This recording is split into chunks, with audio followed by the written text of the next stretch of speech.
All right, we stay with the story and speak to Aakriti Dotel, who's a youth climate activist and the National Network Coordinator for Nepalese Youth for Climate Action. Good evening to you, and thank you so much for your time. We just heard from a desperate family, one of many who are really, just trying to find some news on their loved ones. And we've seen the videos on social media, the scale of destruction. We only are able to see it on video. Just paint a picture for us on the ground, what is going on? Yeah, thank you so much for having me here. So, talking about this incident and all, it's like very like Nepal has faced very devastating flood, yeah, and having like there are many people becoming homeless. Many people have lost their life, even many infrastructure and many things has been affected by this extreme flood here in Nepal. So it was supposed to be in the one region, and then while coming from a northern part, so Russia is the northern part from the Nepal, look like from the center of the Kathmandu, and then in Russia district and in Nuakot, and then in Gorkha, Dading, and all. These are the area which has been impacted by this devastating flood. So it was very unpredictable. Like even Nepal has been faces this kind of floods every year, but this year it has been like very devastating flood for the Nepalese. And as you speak about, just how devastating all of this has been, where you are in Kathmandu, just put us in picture, where you are and in proximity to where all of it has happened, and how the people there where you are also probably possibly jittery, given what has happened. Yeah, so talking about my recently, I'm at Kathmandu, center of Nepal, like capital of Nepal. So the devastating flood has started from the northern side of the Kathmandu, which is located at like Botikasi River, which is initiating like originated from the China border, and it comes from that Nuakot. So here the condition here in like my place, it's quite controllable, but people are still have that fear. Like even I feel this time, like people feel like this year is also a similar kind of flood. It won't go beyond some levels, but it crossed that level. So it is like it was very unpredictable. The rivers and all that mud carried away and that splitted like and all. So it was like very unexpected for the people who are from that devastating places, and for us also. So it has also like causes the impact in a different highway of Nepal. So basically talking about the highway, it has impacted to the Prithvi highway of Nepal, which connect from Kathmandu to even like eastern part, not that eastern, but western part of Nepal. So Pokhara and Narangat and all, it has impacted in that area and Yeah. through that highway also. So, according to reports that we are seeing, quoting the officials from the Department of Meteorology and Hydrology in Nepal, they're suggesting that possibly a massive chunk of ice, perhaps a part of a glacier, that seems to have collapsed from a mountain in the Tibetan side, which is understood to have brought down the rocks and other sediments with them. What are you hearing?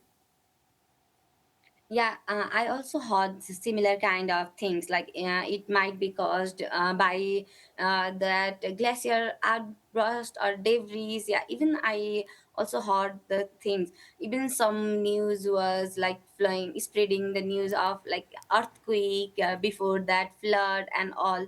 I think, but here the scientific it hasn't been proof yet about the direct impact. I think it is in process to collecting that evidence, since it is not connected with Nepal, so it is transboundary like issues also, since the river was originated in the China. So it's kind of still in the process of collecting the evidences and data regarding this issue. It hasn't been proved it, but somehow we can connect it with the climate change impact also.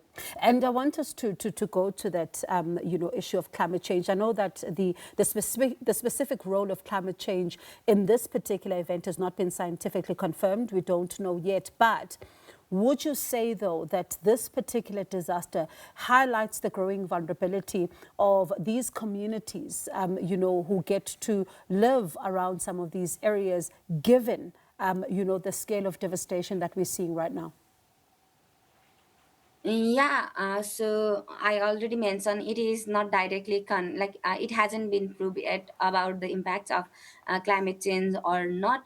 But yeah, like I feel like while talking about the Nepalese, and every year we face similar kind of events. And talking about the people who are at the downstream of the mountain region, they are actually facing this kind of events, the floods and disasters and different kind of extreme events have been very common to the Nepalese people. Since Nepalese people, like, we use very minimum resources, even talking about the in contributions also, like we contribute very less, but while facing this kind of vulnerable events, Nepalese community are it on the front line of these vulnerable events. So they actually face this kind of impact, uh, being like it might be due to the geographical structure of Nepal. Obviously, Nepal is a mountainous country, and which is very vulnerable to the impact of climate change. So this might be the reason, but beyond this also, so every time these the people who are at the downstream, they are facing the same kind of events, so they are getting more vulnerable in every year. So I suppose then, listening to what you've had to say and seeing reports that, talk about renewed fears of possible flooding again, the importance of early warning systems, the disaster preparedness is going to actually be critical going forward. Yeah, so while talking about our preparedness of early warning system, since before, like, year 2 3 years, it was not acceptable, like it was not quite good. The using of early warning system and the information has been doing quite good job in this kind, but this is not enough. Like the you already mentioned, like the it might come again and again, the fear of that coming again and again are facing by the people, like people are getting traumatized by this kind of news. So I think and I believe that early warning system need to be quite stronger to make people safe from this kind of events, and making them to shift from the devastating places to another places. It might be also a good things to like make them safe from this kind of events. So we need to be very strong regarding the early warning system. And also again I want to highlight that point.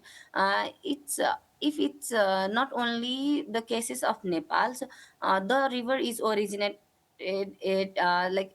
Chinese region, yeah, China region. So I think it's time to have a collaborative way, and